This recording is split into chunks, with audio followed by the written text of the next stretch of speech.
ബഹുമാനപ്പെട്ട മന്ത്രി, മറ്റ് വിശിഷ്ടാവശിഷ്ടങ്ങൾ, ഞാനിവിടെ വന്നപ്പോഴ് എന്നെ വളരെയധികം പുകഴ്ത്തി പലവരും ഇവിടെ സംസാരിച്ചു. സത്യത്തിൽ ഞാനൊരു കാര്യം നിങ്ങളോട് പറഞ്ഞുകൊള്ളട്ടെ. ഇദ്ദേഹം പറഞ്ഞതുപോലെ ഞാൻ വനിതകളുടെ മാത്രം മെമ്പർ അല്ല, ഞാൻ പുരുഷന്മാരുടെ കൂടി മെമ്പറാണ്. ബഹുമാനപ്പെട്ട മന്ത്രിയുടെ സാന്നിധ്യത്തിൽ എനിക്ക് അദ്ദേഹത്തോട് ഒരു പരാതി ബോധിപ്പിക്കുവാനുണ്ട്.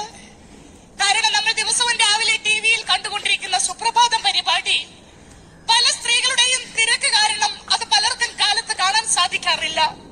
ദയവ് ചെയ്ത് ബഹുമാനപ്പെട്ട മന്ത്രി ഇടപെട്ടുകൊണ്ട് ആ സുപ്രഭാതം പരിപാടി വൈകിട്ടത്തേക്ക് ആക്കി തരണമെന്ന് ബഹുമാനപ്പെട്ട മന്ത്രിയോട് ഞാൻ അപേക്ഷിക്കുകയാണ്.